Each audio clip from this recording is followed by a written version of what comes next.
Pedro from A&P-Reacts. I'm here today with the great and talented Mikael Salo to talk about Thyroid. They have a new album coming out, Unchained. Actually, your debut record coming out, Unchained, September 24th. Look at him wearing his own merch. September 24th on Rock Shots Records. How are you doing? Yeah, good, thank you. Good, thanks. I like that there's some optimism in the air in the metal music industry here in Finland, because I went to see a show yesterday of my colleagues from Metal de Facto, Esa and Atte, in Bloody Hell. So it was really cool just seeing a show, people having fun, drinking beer, listening to some heavy metal. Yeah, let's hope that awesome. that trend continues and things go back to normal as quickly as possible. At least that's where I'm hoping. Yeah. But we're not here to talk about Bloody Hell. We're here to talk about Thyroid and to talk about you and your debut record. Let me ask you this. What was the most challenging aspect for you guys, not just for you, but for the band, of putting this debut record together? Well, probably that our aim was so high regarding quality, both production and music videos and artwork and everything, promo shoots, like the promo photos. We wanted everything to be like top of the line quality. And that's kind of what I'm aiming for actually in all of my 4 Mikael Salo Big 4 bands, as someone said nicely recently. So yeah, aiming for that quality and reaching it is a whole different thing. You know, you can always dream that I'm going to make an album that sounds as good as Metallica or better, you know, but actually making that kind of an album, like how hard is that? Like, it's insane. So, you know, and of course it took some personal financing and a lot of it to get like Svante, you know, and Sonic Pump Studios and, you know, to build the team that we could reach that level of quality that we wanted. How was the creative process behind this record? You guys have been together for a while, you know each other well. So how did you guys handle the fact that, okay, you're not releasing an EP, you're not releasing an album independently, you're releasing a record on a serious label, Rock Shot Records. So how did you guys handle the creative process leading up to the time, okay, when it's time to go into the studio and record? Well, I sing in 4 bands, and all of them are kind of unique in the way that they come up with songs. For example, I sing in a band called Everfrost, and there the keyboard player, founding member Benji, is writing basically everything himself, and I just do the vocal arrangements for those songs. Maybe sometimes I will do some instrumental stuff and come up with some melodies if he needs it.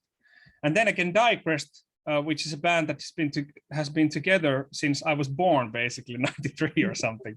And they have their own kind of thing that they do, those songs. And I come in, I do the vocal arranging here as well, and maybe come up with some melodies. Okay, then we get to Metal de Facto and Thyroid, where I actually compose songs as well. In Thyroid, I basically focus on melody. So that's the thing. I come up with the melodies and the lyrics and the vocal arrangements.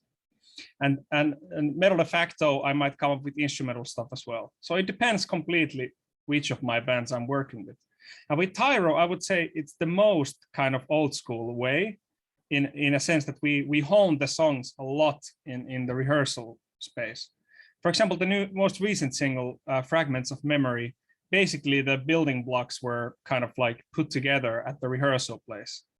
So very old school method. That we were like playing it and, oh, it kind of doesn't work like this. How about we try this?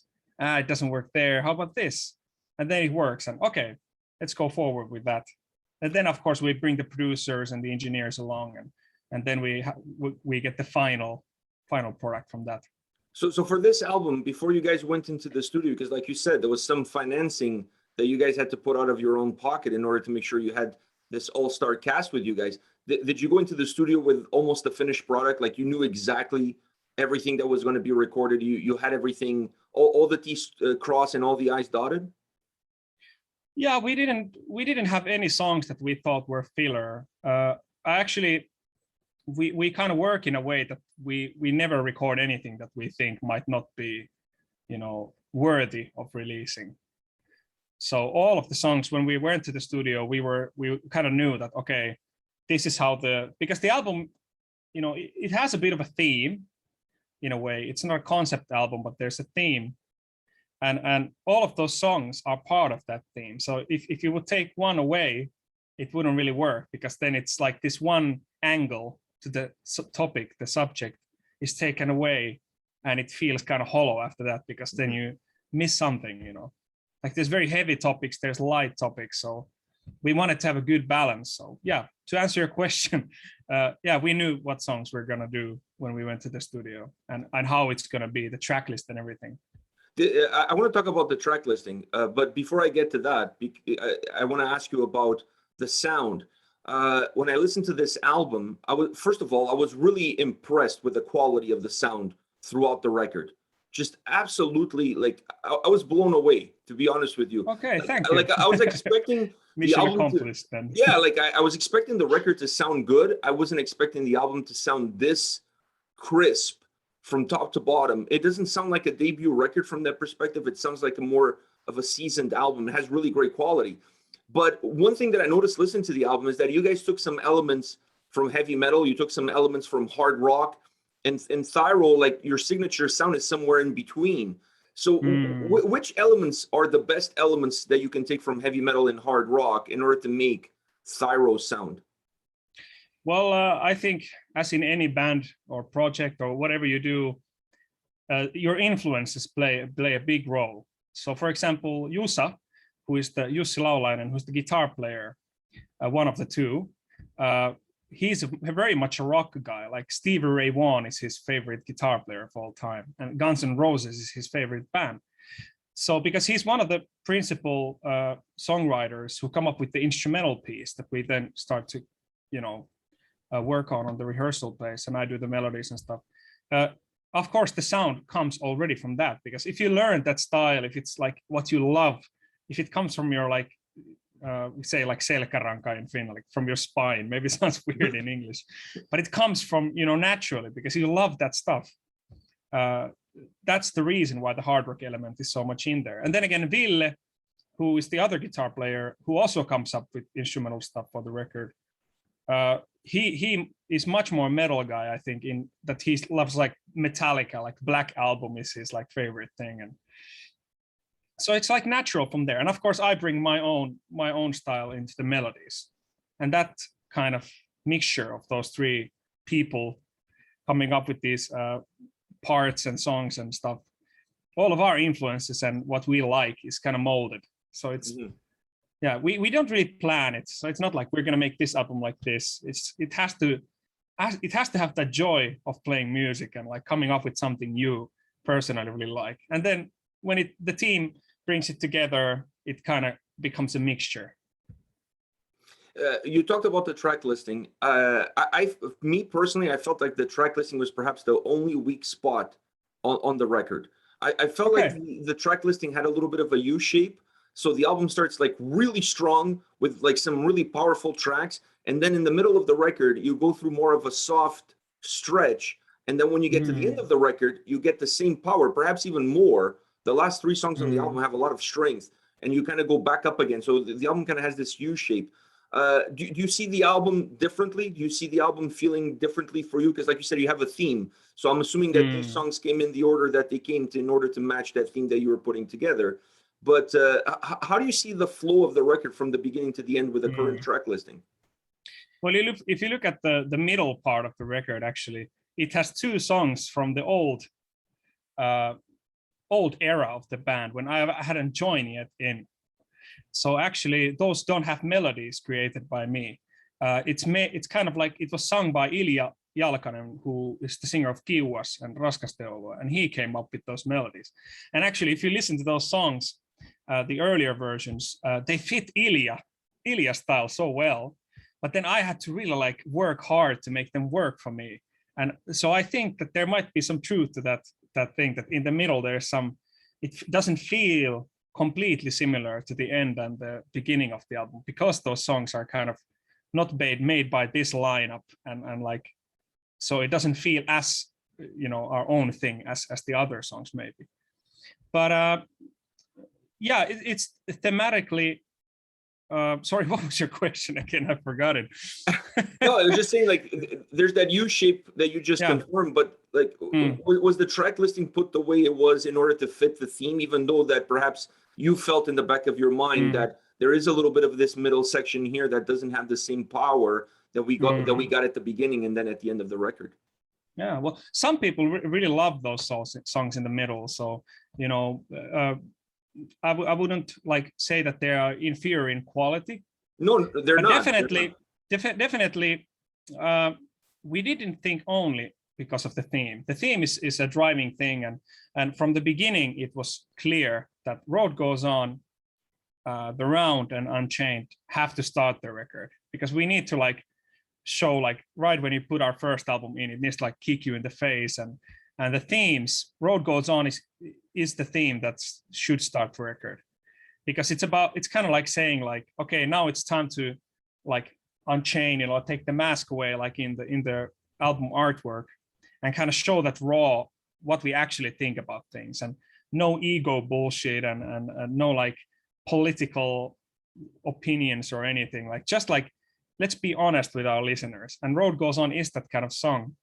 And then again, The Round is about like kind of like a struggles in life, and it's kind of like in this thematically, it's put into this like boxing kind of martial art perspective to just give some, you know, visuality to the song. But it's basically about like when you have a struggle in life or something you have to go through, and you just have to, you know, you're kind of on your own and no one's going to help you, and you're back against the wall, you have to go forward.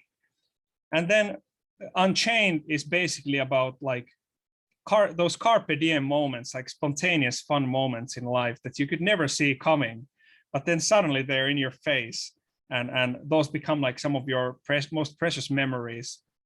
For example, it was this trip to Malaga in Spain, and we had to film this music video, but everything basically went to shit on that trip, so we couldn't get anything done. But still, it became one of the most fun trips we've had with the band ever. So I actually wrote the lyrics for this song. It just hit me when we were going to a show in Varkaus, in Jussi's hometown. And I basically wrote it on the car trip there, and it just flew into the paper from that experience. So the beginning is very like this, kind of like, okay, this is what we're talking about, and kind of like empowerment is the theme. And then you go in the middle section of the album, and you get into a bit more nuanced stuff. Horizons, for example, is very much connected to COVID time and this experience we've had with coronavirus and the pandemic, and it's about basically the longing to see the world, to travel, and to experience new things. So it's basically kind of like a antidote to just living life as kind of a machine, just doing a routine, but not really having any emotional experiences or experiencing anything fresh or new or exciting. Mm-hmm. And that's why also we did the music video from our Japan tour with Beast in Black and Swallow the Sun. We did for that song because it fit the theme. And then Hidebound is actually a song written before I joined, but it's about homosexuality. And it's about this kind of like what to do if you're kind of like hidebound, if the thing you are is not accepted in the environment you're in. And it's exploring that topic. And it actually has Ilya singing in the song as well. So he's featuring there. And it has kind of like this bluesy attitude. Even I'm doing a bit of rappy kind of singing in the second verse, which was a lot of fun. And then Just Fine is about like brotherhood and friendship, and how sometimes, for example, if you do something that's motivated by selfish thoughts, and you realize that okay, like this is not as valuable as that like friendship and like kind of like brotherhood and staying with your tribe, kind of like people you love and respect. Like it's more important, you are more happy if you focus on them than if you focus on yourself. And then we get Down on My Knees, which is a love song, the love ballad of the album. And it's about like couples, quarrels. Well, that sounds very light, but like actually, like if you love someone, but then you notice that you're kind of like not fitting together and it's creating a lot of negative, toxic feelings as well. But then again, it's not so black and white. You can't decide if this is just a challenge to get over with maybe a couple therapist or talking to each other better. But then again, you don't know if you have, what if I'm never going to be happy if I don't leave this, kind of situation. Yeah. And then we get the downfall, which is this kind of like trilogy, which was inspired by trilogies I really loved since I started listening to music, like Something Wicked from Iced Earth, or the Mad Gnome trilogy from Demons and Wizards. That stuff like really hit me when I was a kid, and I kind of wanted to create my own little trilogy for Thyroid. And I noticed early on in the songwriting process that these 3 songs had kind of like a connection, both musically and how I felt while listening to those demos. So first one, Killing All Inside, is about addiction. Second one, Beyond Reason, is about despair. And the last one, Fragments of Memory, is about my own personal family experiences with Alzheimer's disease. So it's got a very heavy topic, and it goes into a very dark corner.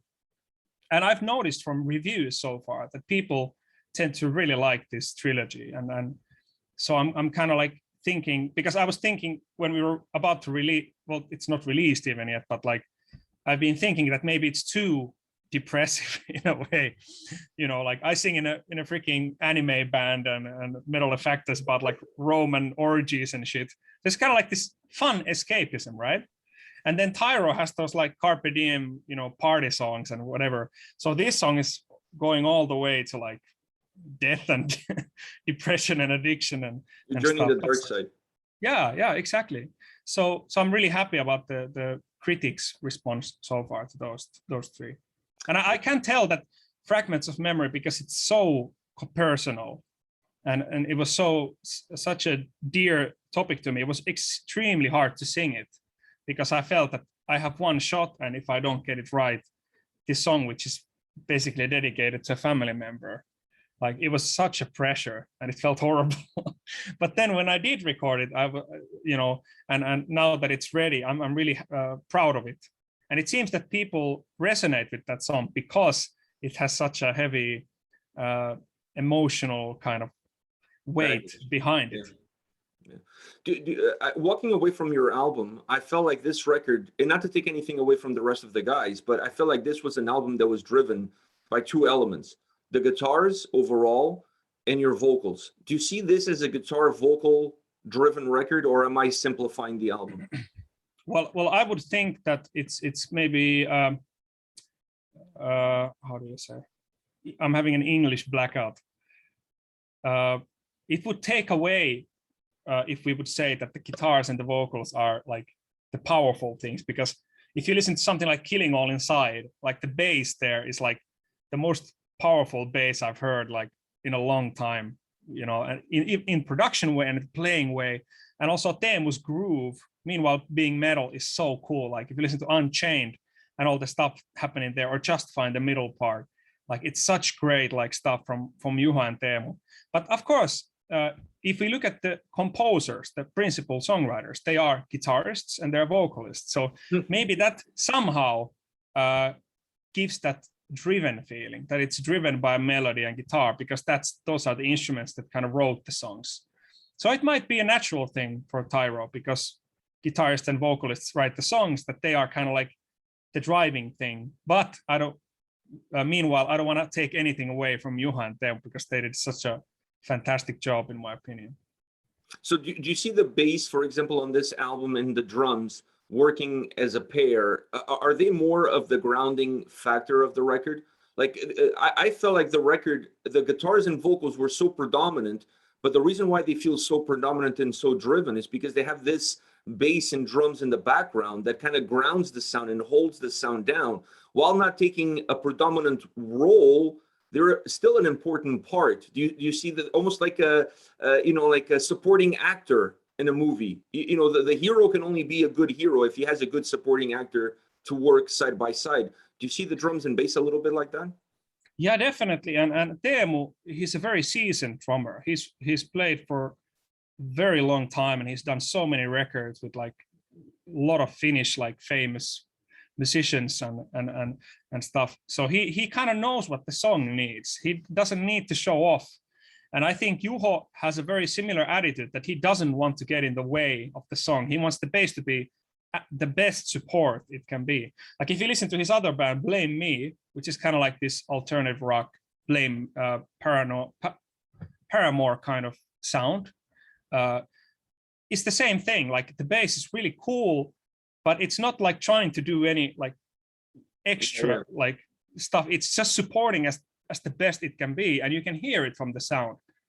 And you know, it's very, I really like that they kind of listen to the song and they do what the song requires. And I think it's still very powerful, even if you wouldn't say it's the driving element.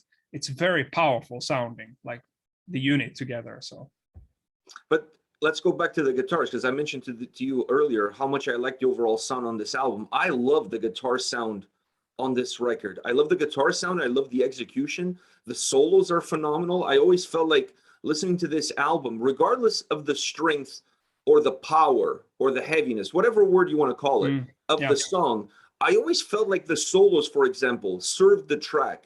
They were not there just because, you know, it's time for a solo and we kind of have to put a solo at this spot because that's what people are expecting it. So let's just kind of like do a little solo here and that's it. I always felt like the solos on the album really served whatever the theme of the song was. The mood of the song was kind of represented really well in the solos. Is that a kudos to the two incredible guitar players that you have? Well, Jussi did the guitar solos. There's a few that are featured guests, like Teemu from Wintersun did one, The Round, and Down on My Knees, the ballad. Ben Varon from Ocean Horse and ex-Amaral, he did that, and he did also Hidebound. But all of the other ones are made by Juuso, and it took some time for him to get those down, because we were very ambitious with the record, and we said like, you can't just play anything. It needs to be kind of like, you know, Brian May, kind of like composed, or Andre Ulbrich, composed solo in a way that it's part of the song. So you just don't go there like with the Marshall and drink some beer and put some shit on top. You know, it needs to be an element, just like you said. And we hired a producer for the solos separately, so that he would be like kicking Juuso's ass to like provide some magic, you know. And I think he did. So Ben Varon actually produced those solos, and he was very tough on Juuso. And I can remember Juuso was very like stressed out and feeling like, oh my God, I can't do it. But then we were like, come on, you know, you can find that solo from within. And then he delivered. To your inner Brian May. Yeah, be your own life Brian May, because his favorite guitar player was Stevie Ray Vaughan and Brian May. So he's like visited Freddie's house and in his grave and stuff, and he's a huge Queen fan. Wow, that's really interesting. From your vocal perspective, going into this album, there's a lot of diversity. I mean, we talked about this, like that merger of heavy metal and hard rock. So in some songs, you have more a little bit of the Iron Maiden in you coming out, and in some songs you have more of your Guns N' Roses coming out, if you will. You have a very incredible range, and you sing in different bands that require a different range or a different approach from you.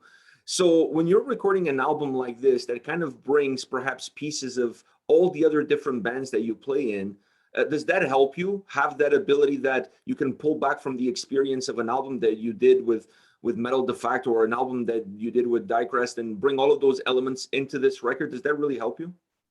Well, I think I heard an interview from Russell Allen, singer of Symphony X and Trans-Siberian Orchestra and Adrenaline Mob and a bunch of Arjen Lucasen's projects. He said in an interview that like the vocals are kind of like a muscle. Like if you don't keep working it like all around the year and, you know, all the time, maybe have some month or a week break. But if you have like 5 years between a Symphony X record and you don't sing, and you maybe do one tour, you're kind of like gonna lose the edge. And I kind of agree. I have to keep working all the time to keep the muscle warm and to keep it also developing. Like if I listen to this album and I listen to the Diecrest album I did in 2018, I think my voice has changed naturally because I've done so many things. And also, going to these albums, I always kind of had in mind that this album, I shouldn't go here. For example, Everfrost is about this kind of like very childish, in a way, childlike cartoonish escapism thing. And our fans are these kind of fans, and they like these kind of things. And the songs are like this that Benji brings to the table. So I can't do too much like, oh, yeah, like that kind of voice, because it wouldn't fit the protagonist of the song. And then again, Thyroid, it's all about like life and roughness and not escapism in a way, like dealing with those tough challenges in life. So it has all the grit and balls and shit I can like muster to my voice to become like as manly and rough as possible. So it depends on the songs and the theme and the concept of the record. But I do think that doing different kinds of projects and being active all the time is really good for the voice. Touring conditions can be different, because when you're touring, you're forced to sing even if you're sick. And this can be the downfall of many, many, many singers.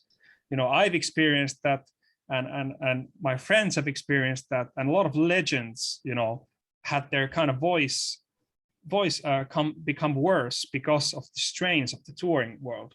So that is a bit different. Like if you would tour all the time, than to create like studio projects where if I'm like sick or not feeling well, I just don't record that day. So the voice is kind of protected in a way. Was there a difficult song for you vocally on this album that you struggled with a little bit more than the rest? Well, Fragments of Memory, definitely, because it was such a personal topic. And Road Goes On, because it was the first song I recorded for the album. So it was like, oh my goodness, like, can I do this? I have all these ambitious ideas in mind, what I want it to sound like. And a new engineer, new team, people are like, okay, well, you are Mikael Salo, like deliver, like give us something amazing. And it, that pressure of the first song. And then, okay, Blue Blood was probably the hardest, the Japanese bonus track actually, because I had to sing half English, half Japanese. So even though I've studied Japanese for a long time, and I used to teach Finnish and English there and be an exchange student, that song Blue Blood, and X-Japan, if you don't know, is the biggest metal band that ever existed in Japan.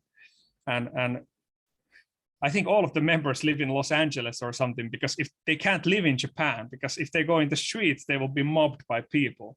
So that gives us an idea of how big that band is. And the Blue Blood is the title track of their most famous album, I would say. So it's such a like important song to the Japanese heavy metal legacy and culture. So it was like a lot of pressure, because I don't want to sound like a Finnish person trying to like do Japanese in a very poor way. I wanted to sound as good as possible. So I actually hired my friend who is like super good in Japanese. He's done like the top certificates in the language. I asked him to come along to produce the Japanese pronunciation with me when I recorded the song. So, but that kind of helped me out, because I could get it out of my head. And because if it would be just me, I would be like, I can't, like every take is shit, this is horrible, I can't go forward. But if it was Nicholas who helped me out, and he also helped me out with the Metal Effecto EP Japanese song, Ginga Densetsu Weed. So he was there, and he could tell me, okay, this was good, Mikael, don't worry, we can keep this. And then I was like taking sweat off my brow, like, oh my God, next line. But yeah, I'm really proud of it in the end. So, and I think at some point we're going to release it like internationally. So it's not only in the Japanese physical CD. Yeah, because I haven't heard it yet. So I'm looking forward to hearing that song once it's available. Yeah, well, I can send it to you privately, but like, unfortunately, all of the viewers will have to wait. But I think we will get it out like probably next year or something, somehow internationally as well. Not in a physical form, but digitally. Looking at the album as a whole, the one thing that I took at the end that I wish you guys had perhaps tackled, maybe you'll do it in the next record, is that an album like this, a band like this, a vocalist like you, this album was missing one song, and a song that's just piano and you. Vocals and piano, a little bit of a stripped down ballad, maybe picking up some steam, some guitar, some drums later on down the line, but starting off just piano and vocals.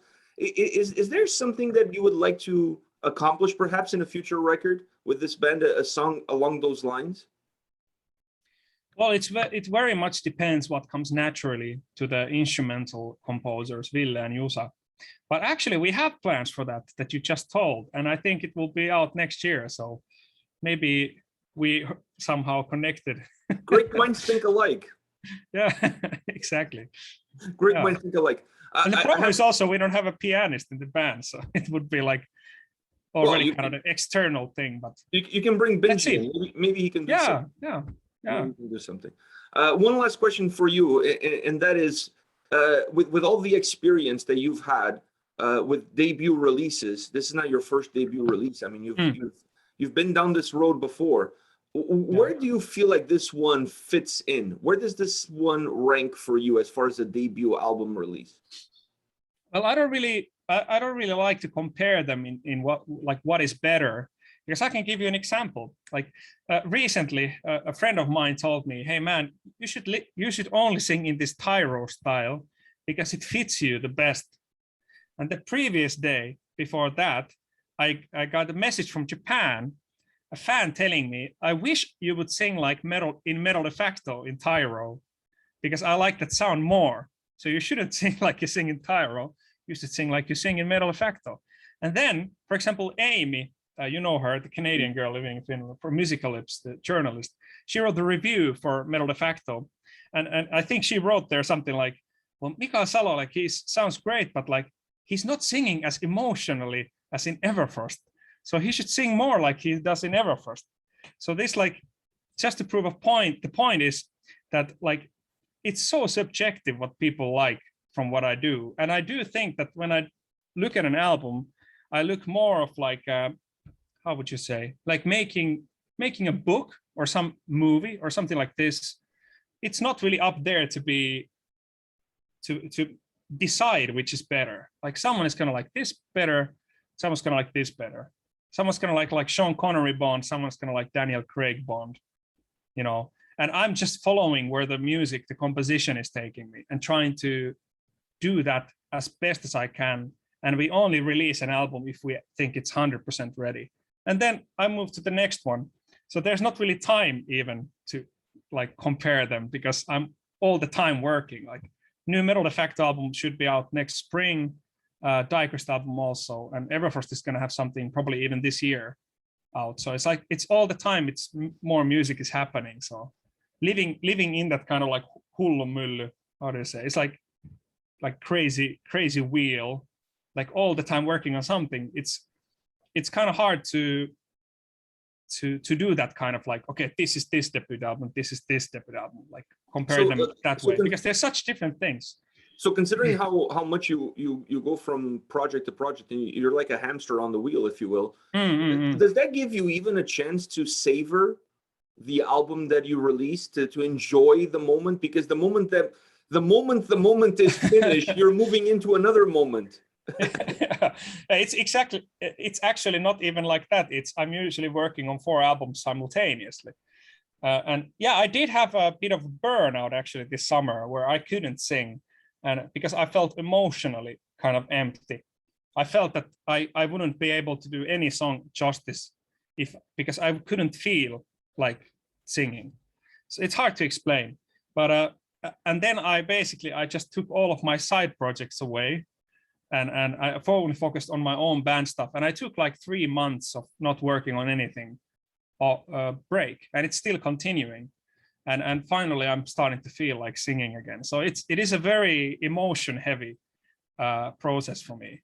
Of course, I can work on other stuff now. I'm like organizing how the social medias are handling all of those 4 bands and how the merch and everything, because, you know, of course, I don't want to hinder any of my bandmates' chances in moving forward in the industry. So I want all of them to have companies. Now all of them have companies, and they have like, you know, and I learn from each project. So I always try to utilize that so that the guys will also benefit from that, with all of the bands growing simultaneously. Well, Mikael Salo, or like I always call you, Salo. To me, you're always Salo. I think I'm the only person that calls you Salo. Well, maybe. Yeah, and I love it. Thanks for calling me Salo. Maybe Antonio as well. I think we're the only 2 people, because when we were in Finland, people were like, "Why do you call him Salo?" Like, why you refer to? Because, well, that's his name. I like the name Salo, so I just rather call him Salo. And I like it too. Salo, thank you very much for your time. I really appreciate it. It was a pleasure chatting with you. It was a pleasure having you on the channel. You guys have a great record here. Outside of, like I said, for me, the track listing is the only weak spot, if you will. But outside of that, I was blown away. I honestly was blown away. I was expecting the album to be good, but I was not expecting the album to be this good. So, thanks. so you guys did a phenomenal job with the record all around. Best of luck and success. September 24th on Rockshot Records. All the best to you and the rest of the guys. Thanks, and same to you guys. Bye. Congrats for all the success, and your merch is so cool and everything. And I hope all the best for the channel. Well, thank you very much. I appreciate it. All the best to you. Thanks. Bye-bye.